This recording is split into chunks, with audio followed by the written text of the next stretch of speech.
और क्या पूछ रहे हैं? आज परीक्षित के जीवन में एक खुशी है। परीक्षित जी आज बहुत प्रसन्नता के मूड में बैठे हुए हैं, प्रसन्न हैं।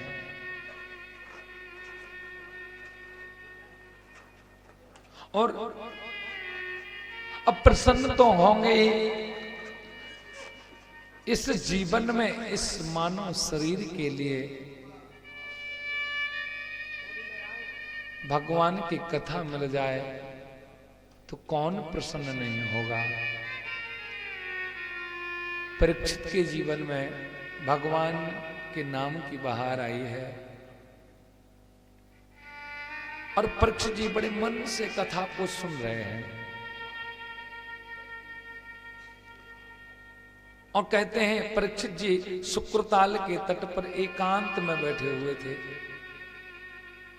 जिसकी मृत्यु 5-6 दिन बाद होने वाली हो, 7 दिन बाद होने वाली हो, वह इंसान प्रसन्न कैसे बैठेगा? बैठ सकता है क्या? लेकिन परीक्षित जी बैठे हैं तो सुखदेव जी आए हैं। प्यास लगी है परीक्षित को और पानी देने के लिए स्वयं सुखदेव जी आए हैं। अब बैठ गए। परीक्षित जी ने बढ़िया आसन लगाई, पूजन पाठ करके सुखदेव को बैठाल करके सुखदेव का पूजन करके और कथा जब प्रारंभ करने के लिए तैयार हुए सुखदेव, तो सुखदेव जी ने कहा परीक्षित क्या प्रश्न है, बताइए। तो सोचो, जिसकी मृत्यु कुछ समय बाद, कुछ दिन बाद है, वह इंसान क्या पूछेगा, क्या कहेगा? क्या परीक्षित ने संसार के बारे में पूछा या अपने बारे में पूछा है कि मैं मरने वाला हूं, मेरे लिए कुछ ऐसा करिए मैं जीवित तो हो जाऊं, मरूं नहीं। परीक्षित ने कितना सुंदर प्रश्न किया।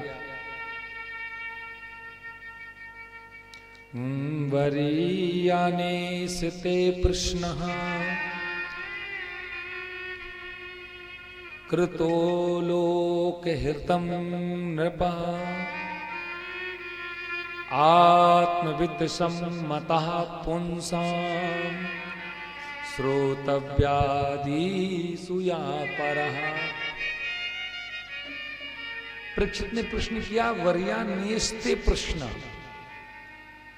कृतो लोकहितं नृपः। देखिए, परीक्षित जी चाहते तो अपने बारे में पूछ सकते थे, अपने पुत्रों के बारे में पूछ सकते थे, लेकिन नहीं पूछा। परीक्षित ने किसके बारे में पूछा? कृतो लोकहितं नृपः, कृतो लोकहितं नृपः।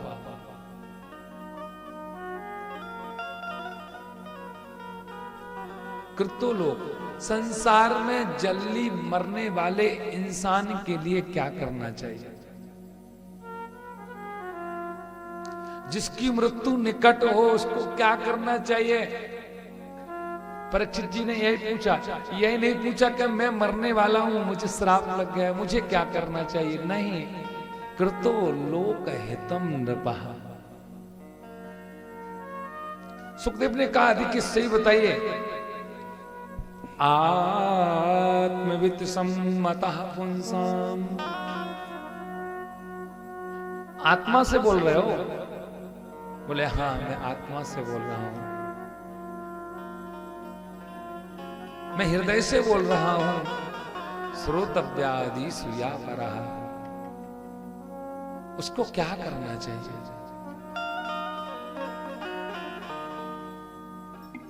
यहां पर सुखदेव जी ने कहा, अरे परीक्षित जी, आपके पास में तो 7 दिन है, क्या 7 दिन में भगवान को प्राप्त नहीं कर सकते हो? 7 दिन है। अरे एक राजा हुए हैं जिनका नाम था खटवांग। खटवांग के परिवार में ही राम जी आए, तो खटवांग ने भगवान को 2 पल में प्राप्त कर लिया था। तुम 7 दिन में नहीं कर सकते हो क्या? खटवांग ने भगवान को 2 पल में प्राप्त कर लिया था। खटवांग ऊपर भगवान के पास में थे, स्वर्ग लोक में थे। चर्चा चल रही थी तो खटवांग ने भगवान से पूछा, भगवान ये बताइए हमारी मृत्यु कब होगी? भगवान ने कहा मत पूछो। तो खटवांग कहते हैं नहीं भगवान, मैं आज यही जानना चाहता हूं मेरी मृत्यु कब होगी। भगवान ने कहा मत पूछो। बोले बताइए भगवान। भगवान ने कहा तू 2 पल में मरने वाला है। मांग क्या मांगना चाहता है?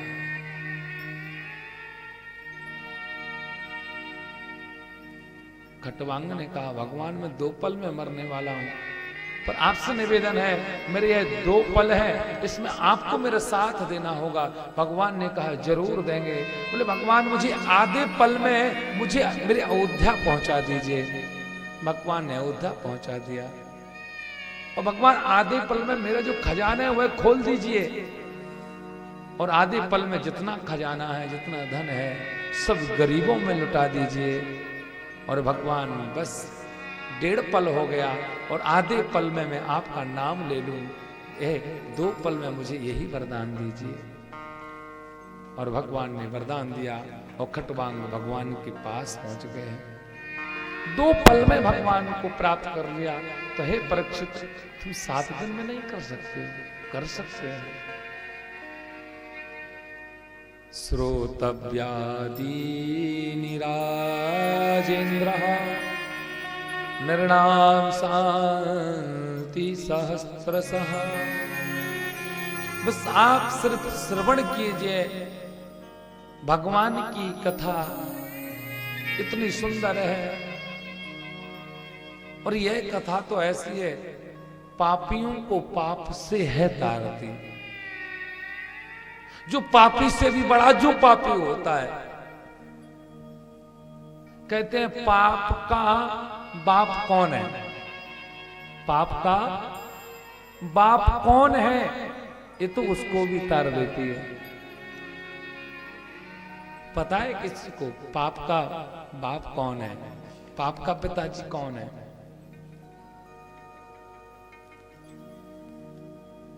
एक जगह एक पंडित जी थे, बहुत अच्छे थे, ज्ञानी पुरुष थे।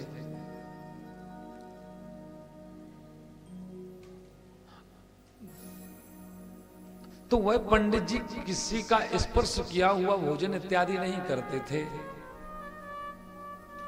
कभी नहीं करते थे। एक दिन उन पंडित जी के लिए एक वेश्या से मिलन हुआ। उस वेश्या ने कहा महाराज मुझे कथा सुनना है। महाराज ने कहा आप कथा सुनने के लायक नहीं है, अब मैं आपको कथा नहीं सुना सकता।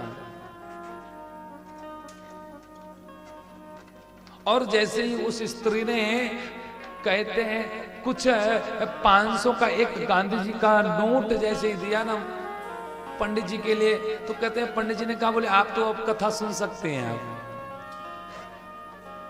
कथा सुन ली। दूसरे दिन फिर एक नोट दिया, बोले महाराज मेरे घर पर चलो। महाराज घर पर पहुंच गए और महाराज जी ने पूछा बोले पाप का बाप कौन है? पंडित जी ने पूछा पाप का बाप कौन है? किसी ने नहीं बताया। पंडित जी घर पर पहुंच गए, 500 का फिर से एक नोट दिया गांधी जी का, महाराज जल पी लो। तो महाराज ने 500 रुपए के चक्कर में जल भी पी लिया। और फिर से वह स्त्री कहती है महाराज ये लो फिर से एक नोट और लीजिए और आप मेरे घर पर भोजन कर लीजिए। बोले ठीक है कर लूंगा। और पंडित जी के सामने थाली सामने आई और महाराज जैसे ही उन्होंने एक रोटी को तोड़ करके और खाना चाह रहे थे, तभी वह स्त्री आई। स्त्री ने एक हाथ का एक जैसे ही थप्पड़ लगाया। बोले महाराज पाप का बाप लोभ है, तुम पैसे के चक्कर में अपना धर्म नष्ट करने चले आए। इसलिए पाप का बाप जो है वो है लोभ। इंसान को लोभ नहीं होना चाहिए। अगर जिसके अंदर लोभ आ गया है तो वो तो पाप का बाप हो गया है।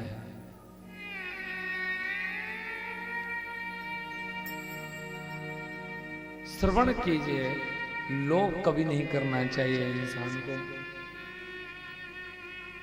और साधु संतों को तो कभी करना ही नहीं चाहिए।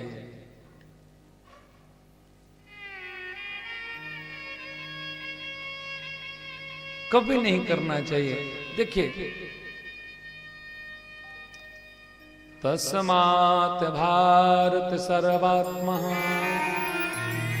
भगवानीश्वरो हरि श्रोतव्या कीर्तितव्यश्च स्मर्तव्यश्चेच्छता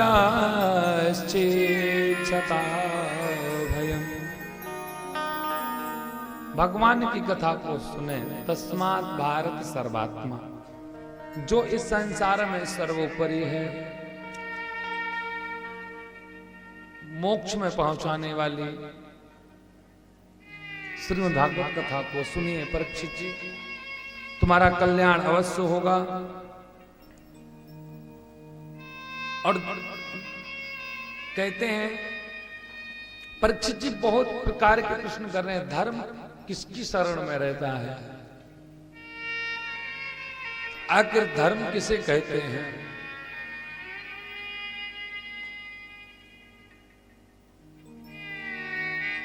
और महाराज ये बताइए आखिर धर्म है क्या। दान करना धर्म है, प्रसादी बांटना धर्म है, क्या भागवत कथा सुनना धर्म है, यज्ञ करना धर्म है, क्या धर्म है, क्या करूं।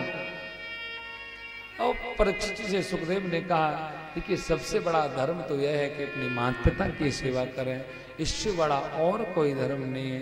दूसरा धर्म जो है वो गरीबों की रक्षा करें, गरीबों की सेवा करें, गाय की रक्षा करें, गाय की सेवा करें। हर वैष्णव संप्रदाय में हर घर में गाय होनी चाहिए। और गाय अगर नहीं है आपके घर में तो आप एक गाय को खरीद करके गौशाला में दीजिए।